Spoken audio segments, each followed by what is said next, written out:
सांगलीमध्ये पावसाने उसण घेतल्यामुळे कृष्णा नदीची पाणी पातळी स्थिर आहे। मात्र वारणा नदीच्या पाणी पातळीमध्ये झपाट्याने वाढ होताना दिसते।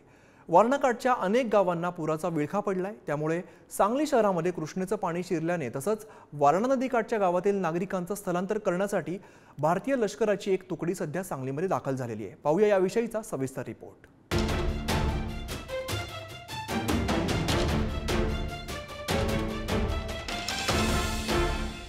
अखेर कृष्णा नदीनं इशारा पातळी ओलांडत धोका पातळीकडे आपली वाटचाल सुरू केली आहे। सध्या कृष्णेची पाणी पातळी 40 फुटांवर पोहोचली आहे। त्यामुळे सांगलीवर पुराचं संकट अद्याप कायम आहे। आता मी सध्या कृष्णा काठावर आहे। या ठिकाणी जर आपण पाहिलं तर सातत्याने या ठिकाणी कृष्णेच्या पाणी पातळीमध्ये वाढ होते। आज सकाळी 49.5 फुटावरती कृष्णेची पाणी पातळी स्थिर होती, परंतु यामध्ये संत गतीने वाढ होतीये। आता ती 42.2 फुटावरती गेलेली आहे। सांगलीत कृष्णा नदीची पाणी पातळी सकाळपर्यंत 39.5 फुटांवर स्थिर होती। मात्र सकाळपासून कोयना धरणातून पाण्याचा विसर्ग वाढवण्यात आला। त्यामुळे कृष्णा आणि वारणा या नद्यांचं पाणी मिरजमध्ये आल्यामुळे या ठिकाणी पूर आलाय। पुराचं पाणी सखल भागात साचल्यामुळे शेकडो एकर शेती पाण्याखाली गेली आहे। आता आपण सध्या मिरज या भागामध्ये आहोत आणि मिरजमध्ये कृष्णेची पाणी पातळी मोठ्या प्रमाणात आता शहराजवळ पसरण्यास सुरुवात झालेली आहे। हा मिरजचा भाग आहे आणि या ठिकाणी कृष्णा पात्राबाहेर पडलेला आहे आणि हजारो हेक्टर क्षेत्र आता या पाण्याखाली गेलेलं आहे। मोठ्या प्रमाणात कृष्णेचं पाणी या ठिकाणी बाहेर पडलेलं आहे। सांगलीतील हरिपूर या ठिकाणी कृष्णा आणि वारणा या दोन नद्यांचा संगम होतो आणि दोन नद्यांचं पाणी या मिरज या भागामध्ये येतं। यानंतर मिरजमध्ये आता सध्या मोठ्या प्रमाणात कृष्णेचं पाणी पात्राबाहेर पडल्याचं पाहाव्यास मिळतं। येथूनच कृष्णा नदी कोल्हापूर जिल्ह्यात प्रवेश करते आणि तेथून ती अलमट्टीकडे प्रवाहित होत असते।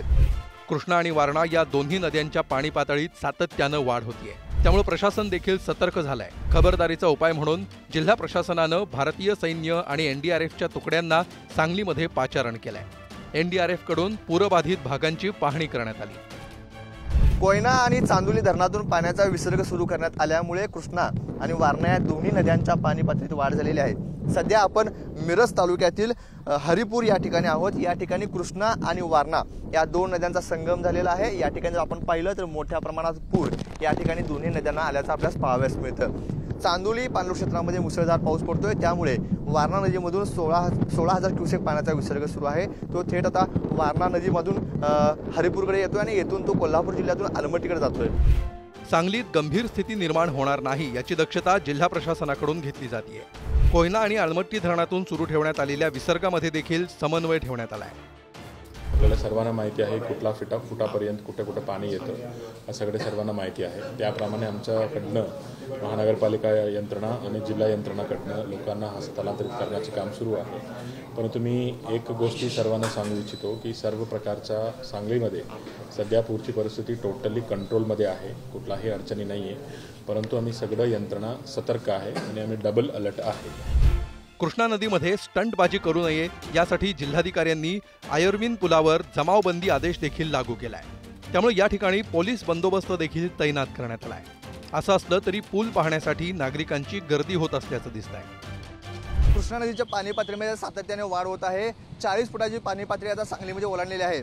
त्यामुळे सांगली कृष्णा आयर्विन पुलावरून कुणीही पाणी पाण्यासाठी येऊ नये यासाठी प्रशासनाने बंदी घालण्यात आलेली आहे। या ठिकाणी पोलीस बंदोबस्त तैनात करण्यात आलेला आहे। परंतु असं असलं तर या ठिकाणी जी आयर्विन पुलावरती गर्दी होतीये ती गर्दी देखील आपल्यास आता या ठिकाणी पाहाव्यास मिळत आहे। या ठिकाणी जर पाहिलं तर मोठ्या प्रमाणात गर्दी होत आहे।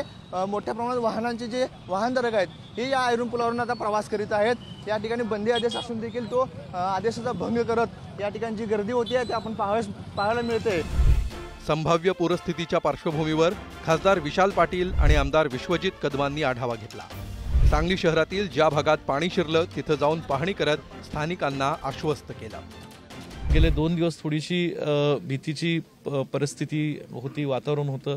पाणी हळूहळू वाढत चाललं होतं। आताही 40-45 फुटाच्या मध्ये हे काही ठिकाणी पाणीचा लेवल आहे आणि प्रत्येकाने आपापल्या भागात तिथल्या स्थानिक कार्यकर्त्यांनी आणि प्रशासनाने सुद्धा खूप चांगलं काम केलेलं आहे आणि वेळेतच लोकांना बाहेर काढलेलं आहे। दरम्यान आज दिवसभर देखील सांगलीमध्ये पावसानं उसंत घेतली आहे। तसंच शिराळा तालुक्यात देखील दिवसभर कमी प्रमाणात पाऊस झालाय। असं असलं तरी कृष्णा आणि वारणा या दोन्ही नद्यांच्या पाणी पातळीत सातत्यानं वाढ होत असल्यामुळे सांगली जिल्ह्यावर मात्र अद्याप पुराचं संकट कायम आहे। तसंच सांगली मिरज शहरासह वाळवा आणि शिराळा तालुक्यात आलेल्या पुरामुळे सुमारे 2000 लोकांचं स्थलांतर देखील करण्यात आलंय। स्वप्नील पाटील, पुढारी न्यूज, सांगली.